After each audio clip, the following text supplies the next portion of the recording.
Hello बच्चों, last lecture में हमने एनवायरमेंटल इश्यूज से रिलेटेड बातें आपसे की थी और उसमें हमने आपको एयर पॉल्यूशन पे चर्चा की थी बेटा। आज हम आगे बढ़ेंगे और एयर पॉल्यूशन में आपने प्राइमरी एयर पॉल्यूटेंट्स को पढ़ लिया है। आज हम सेकेंडरी एयर पॉल्यूटेंट्स की चर्चा कर रहे हैं और सेकेंडरी एयर पॉल्यूटेंट्स में हम यहाँ पर एसिड रेन और स्मॉग को यहाँ पर देखेंगे। चलिए तो देखते हैं सेकेंडरी एयर पॉल्यूटेंट्स। और सेकेंडरी एयर पॉल्यूटेंट्स में जैसा मैंने आपसे कहा कि यहां पर हम सबसे पहले एसिड रेन को देख रहे हैं। Acid rain secondary air pollutant में आ रही है। कैसे देखते हैं, यहां पर ये रही इंडस्ट्रियल चिमनी जहां से इंडस्ट्रियल स्मॉग बाहर आ रहा है और ये रहा यहां पर ऑटोमोबाइल स्मॉग। आप सब अच्छे से जानते हैं, मैं आपको ये बता चुका हूं कि ऑटोमोबाइल स्मॉग और इंडस्ट्रियल स्मॉग दोनों के अंदर ही सल्फर ऑक्साइड और नाइट्रोजन ऑक्साइड रिलीज हो रहे हैं और ये sulphur oxide nitrogen oxide atmospheric water vapour के साथ ऑक्सीजन की प्रेजेंस में रिएक्ट कर जाते हैं। यहां ये देखिए आप, जब ये रिएक्शन हो रही है तो बच्चों अब ये मैंने क्लाउड जैसा डायग्राम बनाया है। ये क्लाउड जैसा डायग्राम जब भी मैं आप बच्चों के सामने अब आज के बाद बनाऊं तो आप बच्चे समझ जाएंगे हवा में, मतलब इस क्लाउड के अंदर मैं जो भी लिखूंगा वो सब कहां पर है, हवा में, मतलब कि वो एयर में बन रहा है। तो यहां पर आप देख सकते हैं H2SO4 बनता है हवा में, HNO3 बनता है हवा में और कुछ अदर एसिड भी बनते हैं हवा में। यहां इनका अगर आप रेशो देखते हैं तो ये यहां पर आपको 70, 28 और 2 के रेशो में मिलेगा और केवल अगर आप H2SO4 और HNO3 का ही रेशो अगर देखते हैं तो बेटा ये आपको 70-30 में आपको यहाँ पर मिलेगा। दोनों चीज़ें मैंने आपको बता दी। अगर अदर एसिड साथ में होते हैं तो आपको 28-2 कर देना है और अगर H2SO4 HNO3 होता है तो 70-30 यहाँ पर हो जाएगा। और ये सब बरसात के पानी में घुल घुल कर नीचे की तरफ आने लगते हैं और बरसात के पानी में घुल घुल कर जब नीचे की तरफ आएंगे तो ऐसी रेन को आप एसिड रेन के नाम से पुकारेंगे। एसिड रेन प्राइमरी है या सेकेंडरी, आप सब बच्चे समझ चुके हैं, ये सेकेंडरी एयर पॉल्यूटेंट है। वैसे बच्चों एक बात आप सब जानते हैं, मैंने आपको पहले कार्बन साइकिल में ये बताया है कि नॉर्मल रेन वाटर भी एसिडिक ही होता है। नॉर्मल रेन वाटर भी एसिडिक ही होता है जिसकी pH 5.6 यहां पर होगी। लेकिन अगर आपने एसिड रेन की बात की है तो एसिड रेन की pH 5.6 से कम हो जाती है। समझ जाओ रे बेटा, नॉर्मल रेन वाटर भी एसिडिक ही है। नॉर्मल रेन वाटर भी एसिडिक ही होता है क्योंकि CO2 पानी में घुल के आती है, कार्बोनिक एसिड बनता है और कार्बोनिक एसिड की वजह से उसकी pH एसिडिक हो जाती है और यहाँ जो एसिड रेन की pH है वो 5.6 से कम हो रही है।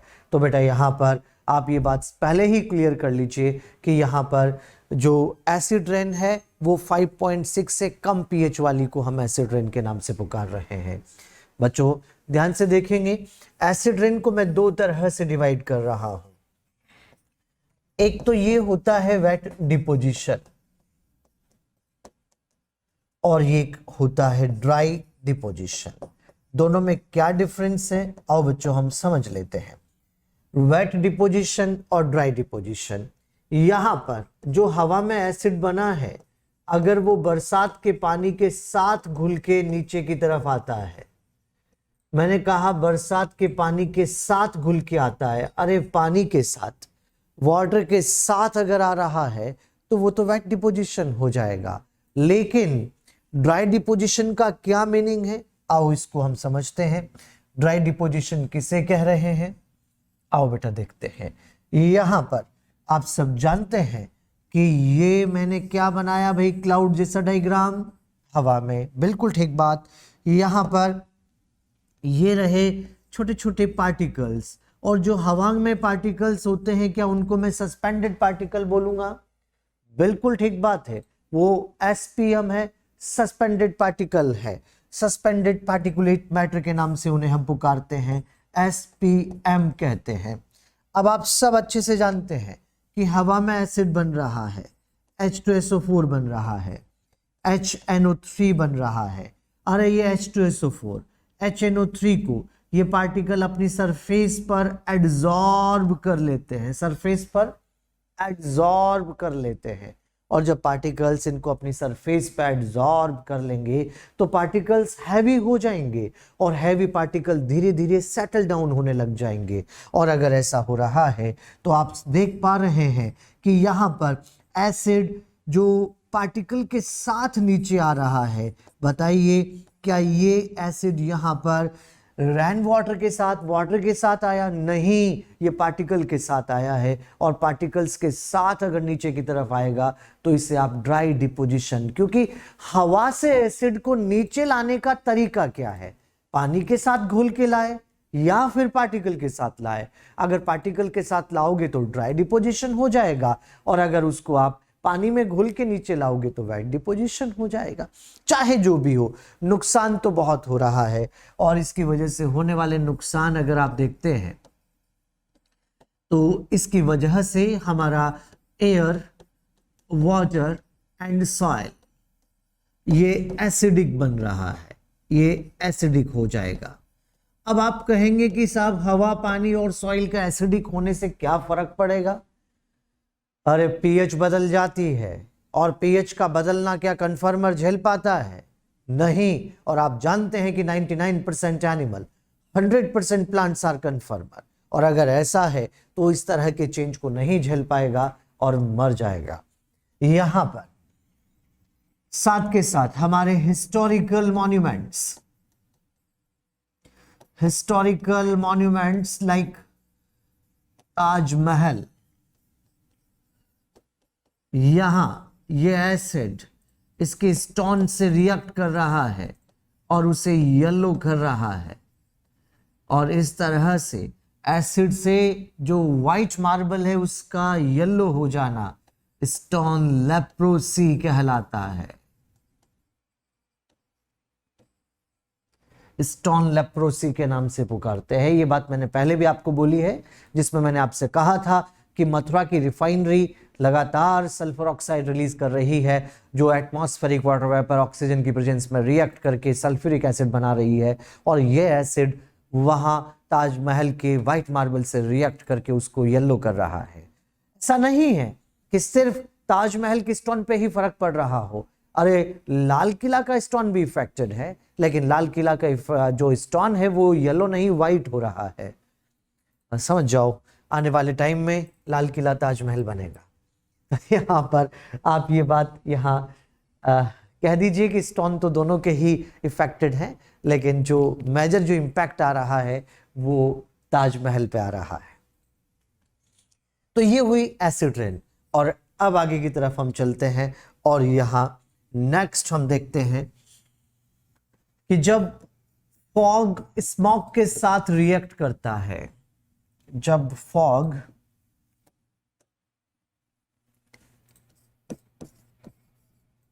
स्मॉग के साथ रिएक्ट करता है तो उसे आप स्मॉग कहते हो। ये सेकेंडरी है। चलो सबसे पहले हम चलते हैं लॉस एंजलिस, वहां चल के हम देखें लॉस एंजलिस स्मॉग। बेटा ये जो नाम दिए जाते हैं ना, loss Angeles smog, London smog, ये नाम इस बेसिस पे दिए जाते हैं कि कहां पर इनके इंपैक्ट बड़े देखे गए। पहली बार बनते हमारे यहां भी हैं, लेकिन इनका इंपैक्ट कहां पहली बार बड़ा हुआ, उस बेसिस पर ही इनको नाम दिया जाता है।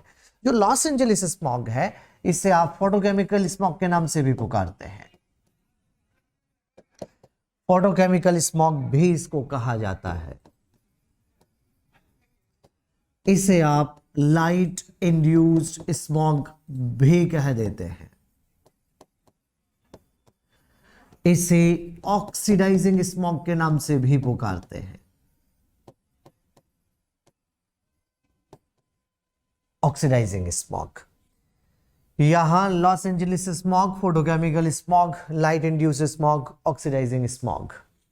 बच्चों ये जो स्मॉग बन रहा है आप जानते हैं कि लॉस एंजलिस जहां पर ऑटोमोबाइल स्मोक बहुत ज्यादा, ये देखो धुआं ही धुआं, और यहां पर हाइड्रोकार्बन और NO, हाइड्रोकार्बन वही अनबर्न हाइड्रोकार्बन 3,4 बेंजोपाइरीन बेंजीन NO बाहर आ रहे हैं, और ये ऑक्सीजन की प्रेजेंस में हाई टेम्परेचर, इनफैक्ट लाइट की प्रेजेंस में आपस में रिएक्ट कर जाते हैं। अच्छा बताइए, मैंने ये क्या बनाया भाई? बिल्कुल हवा में पान बनता है। पान जानते हो आप, बताया था ना मैंने आपको, परऑक्सी एसिटाइल नाइट्रेट NO2 बनता है, ओजोन बनती है, और ये सब के सब यहाँ फॉग में मिक्स हो जाते हैं। और ये सब के सब जब फॉग में मिक्स हो जाएंगे तो यहाँ पर इसका कलर यहाँ ब्राउन हो जाता है, ब्राउन कलर्ड एयर बनती है। ओहो, यहाँ लेकिन बच्चों एक बात मैं साथ में आप बच्चों को क्लियर कर देता हूं कि जब टेम्परेचर लो रहता है, ये रिएक्शन तो हाई टेम्परेचर पे हो रही है, लेकिन जब टेम्परेचर कम रहेगा तो ये आपस में रिएक्ट ही नहीं कर पाते, और जब आपस में रिएक्ट ही नहीं कर पाएंगे तो यहां पर ये ग्रे कलर्ड एयर बनती है, और जो ग्रे कलर्ड एयर होगी वो यहां पर इनकम्प्लीट फोटोकेमिकल स्मोक के नाम से पुकारी जाएगी।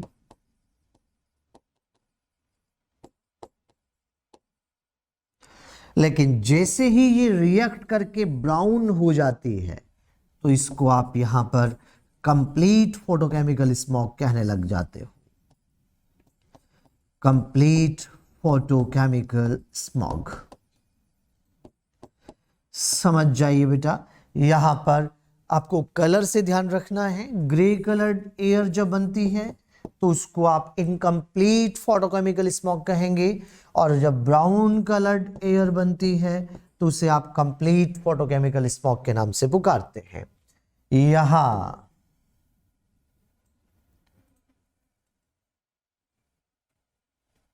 यहां पर आप सब जानते हैं कि यहां पान बन रहा है, PAN, पर ऑक्सी एसिटाइल नाइट्रेट।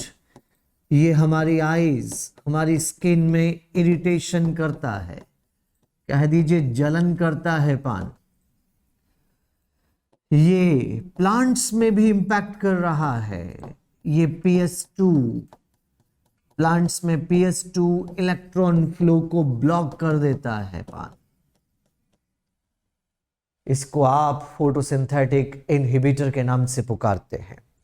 ये रबर टायर की इलास्टिसिटी कम कर देता है,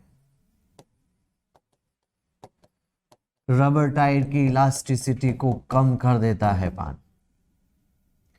याद रखेंगे आप, यहां पर ओजोन भी है बेटा, लेकिन ये अच्छी वाली ओजोन नहीं है, क्योंकि ये ओजोन ट्रोपोस्फेरिक ओजोन है जो हमारे लोअर एटमॉस्फेयर में है, और इसे आप अच्छी नहीं गंदी ओजोन के नाम से पुकारते हैं। ये मैंने आपको समझा दिया था। स्ट्रेटोस्फेरिक ओजोन जो कि अपर एटमॉस्फेयर में, वो गुड ओजोन है, अच्छी ओजोन है, लेकिन जो ट्रोपोस्फेरिक ओजोन है जो लोअर एटमॉस्फेयर में है, वो क्यों गंदी है? क्योंकि आप जानते हैं कि ये एम्फाइसीमा करती है, हमारे लंग्स एल्वेलाई को तोड़ देती है, साथ के साथ रेस्पिरेटरी ट्रैक्ट म्यूकस मेम्ब्रेन को रिजिड कर देती है।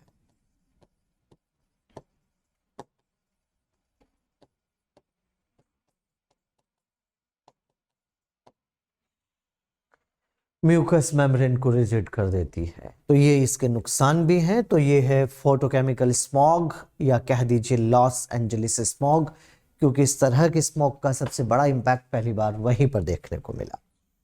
और अब इसके बाद चलते हैं हम लंदन स्मॉग, वो भी समझ लेते हैं बेटा।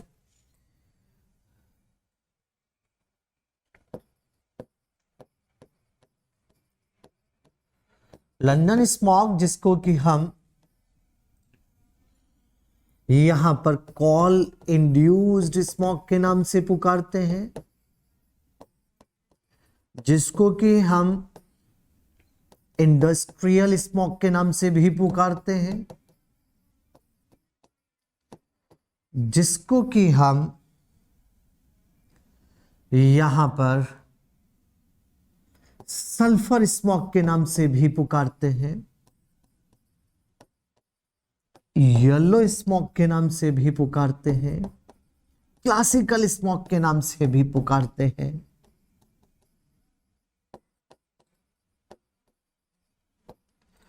यहां पर इसे हम 5 डेज स्मॉग के नाम से भी पुकारते हैं। इसे हम रिड्यूसिंग स्मॉग के नाम से भी पुकारते हैं। बच्चों घबराने की कोई बात नहीं, ये सारे नाम अभी जब जैसे ही हम पढ़ेंगे अपने आप ही आपको समझ में आ जाएंगे कि इतने सारे नाम, अरे ये सब नाम अभी जैसे ही पढ़ेंगे सब आ जाएंगे, चिंता की कोई बात नहीं है। यहां पर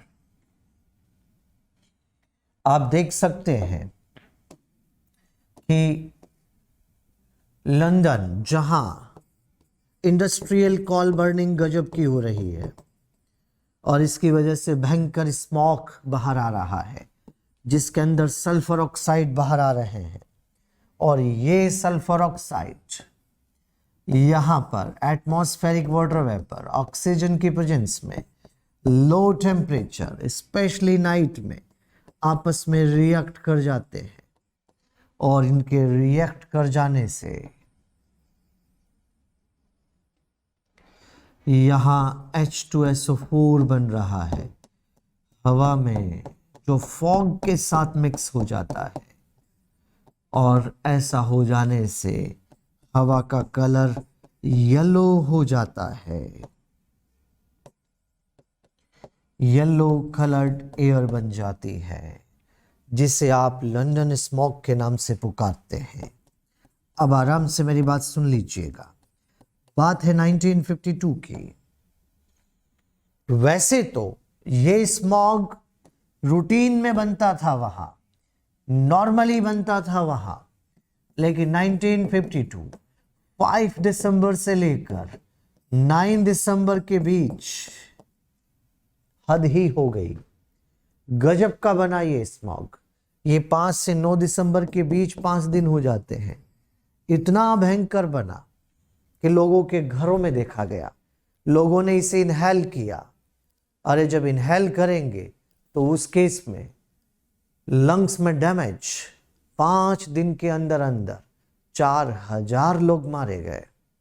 इतना भयंकर इंपैक्ट इस स्मॉग का पहली बार लंदन में देखा गया, इसलिए इसका नाम ही लंदन स्मॉग रख दिया गया। तो यहाँ पर बेटा आप समझ जाइए, ये येलो कलर्ड स्मॉग है जो कि वहां पर बन रहा है, जिसे हमने यहाँ लंदन स्मॉग के नाम से पुकारा है। तो अब आप कलर के नाम से याद रखेंगे। कलर के नाम से अगर आपसे पूछा जाए कि brown coloured smog complete photochemical smog, grey coloured smog incomplete photochemical smog, और साथ के साथ आपसे पूछा जाए येलो कलर स्मॉग, तो आपका आंसर हो जाएगा लंदन स्मॉग। मैंने आपसे कहा कि ये कॉल इंड्यूस्ड है क्योंकि कॉल बर्निंग से बन रहा है। इंडस्ट्रियल स्मॉग है क्योंकि कॉल बर्निंग इंडस्ट्रीज में हो रही है। सल्फर ऑक्साइड है तो सल्फर स्मॉग है। कलर येलो है तो येलो स्मॉग है। रूटीन में बनता था, रूटीन में नॉर्मली क्लासिकल स्मॉग है।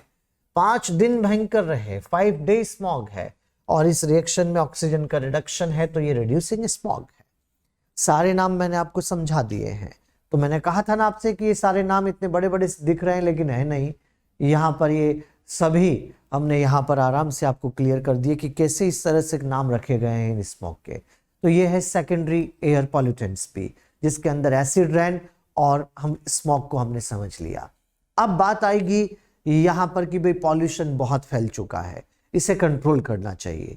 तो पॉल्यूशन को कंट्रोल करेंगे। Green house effect, ozone depletion की चर्चा भी मैं आपसे करूंगा, ये भी हम इस पहले समझ लेते हैं, उसके बाद फिर हम कंट्रोल ऑफ एयर पॉल्यूशन पे चलेंगे। लेकिन क्योंकि हम चाह रहे हैं कि ग्रीन हाउस इफेक्ट और ओजोन डिप्लीशन को एक साथ एक लेक्चर में आपको समझा दूं, इसलिए बेटा आज मैं कंट्रोल को पहले ले रहा हूं। कंट्रोल ऑफ एयर पॉल्यूशन पहले ले लेता हूं ताकि आपको ग्रीन हाउस इफेक्ट और ओजोन डिप्लीशन एक सिंगल लेक्चर में मैं आपको बता पाऊं। तो यहां पर हमने कंट्रोल ऑफ एयर पॉल्यूशन को देखते हैं, और कंट्रोल ऑफ एयर पॉल्यूशन में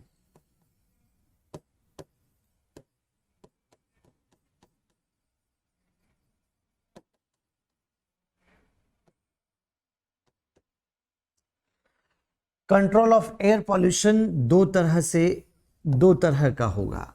ये गैसियस कंट्रोल भी होता है और पार्टिकुलेट भी होता है। एग्जाम्स में पार्टिकुलेट को ही पूछा जाता है। गैसियस एयर में पॉल्यूशन जो कंट्रोल किया जा रहा है उसके अंदर आप कंबशन यूज करते हैं, एब्जॉर्प्शन और एडजॉर्प्शन को यूज करते हैं।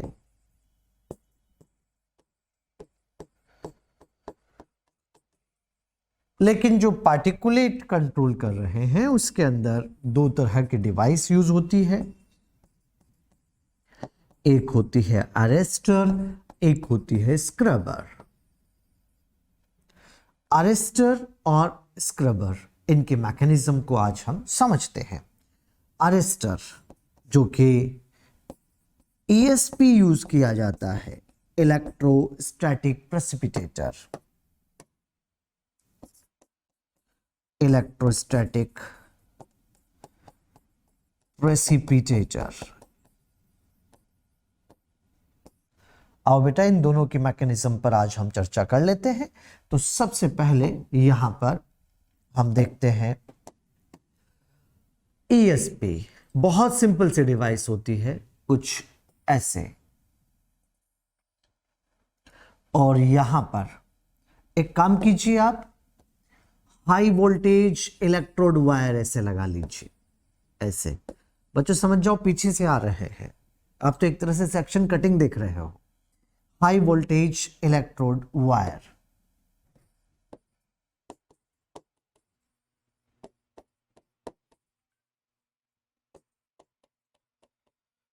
इलेक्ट्रोड वायर लगा दिए। आगे की तरफ यहां पर कुछ पॉजिटिव चार्ज प्लेट्स को हम फिट कर देते हैं। पॉजिटिव चार्ज प्लेट्स ये हमने यहां पर फिट कर दी। ये देखिए आप, ये देखिए आप, positive charge plates are grounded, मतलब फिटेड।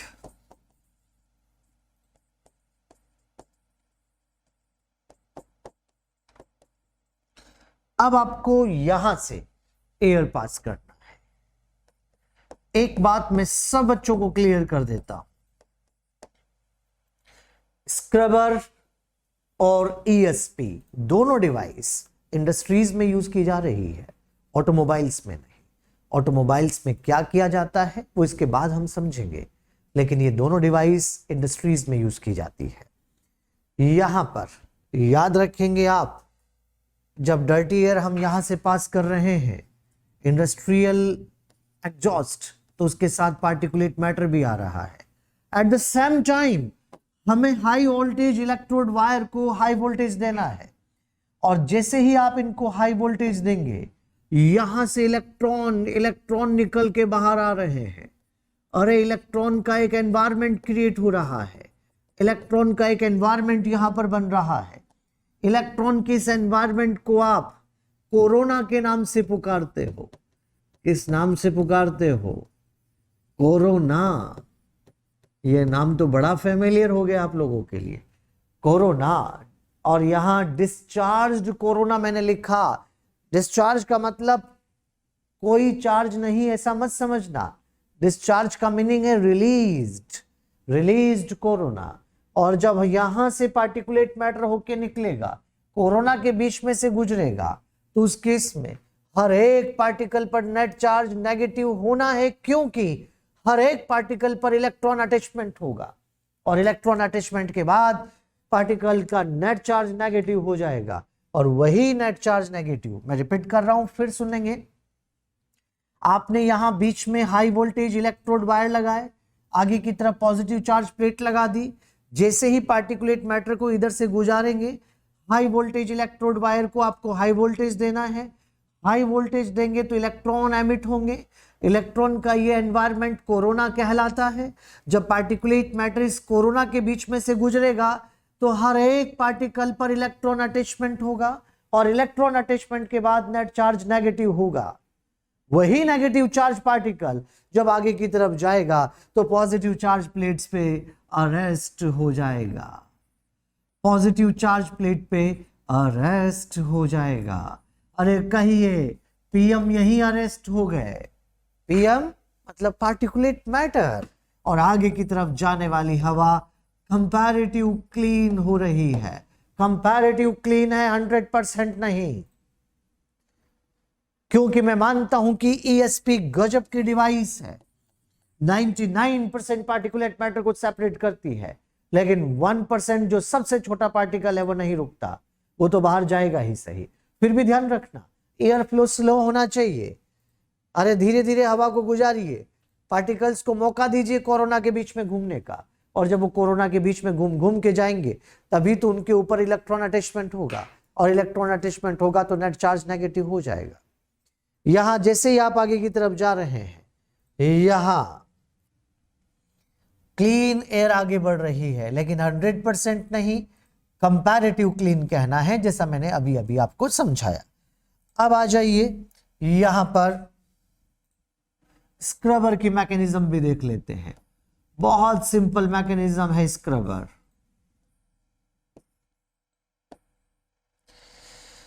यहां स्क्रबर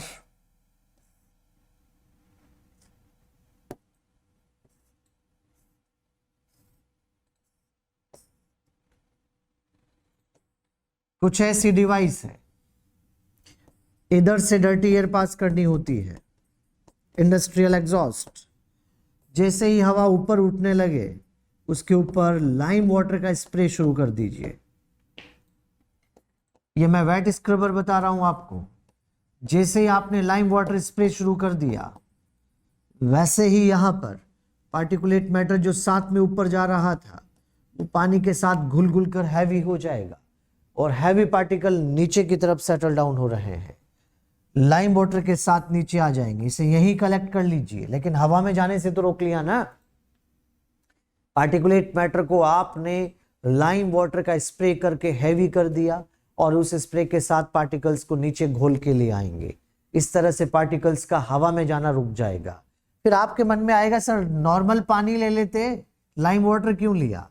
अरे लाइम वाटर सल्फर डाइऑक्साइड के साथ रिएक्ट कर लेता है, पार्टिकुलेट के साथ गैसियस इंप्योरिटी भी साथ के साथ घुल के नीचे आ जाएगी। उस डिवाइस का नाम बताइए जो पार्टिकुलेट के साथ गैसियस इंप्योरिटी को भी अलग करती है। तो आपका आंसर स्क्रबर होगा। और यहां से जाने वाली हवा कंपैरेटिव क्लीन हो जाती है। क्लीन एयर कंपैरेटिव क्लीन, क्योंकि आपने सारी गैसियस इंप्योरिटी अलग नहीं की है, गैसियस इंप्योरिटी तो अलग जा ही रही है। तो इस तरह की डिवाइस को आप स्क्रबर के नाम से पुकारते हैं बेटा।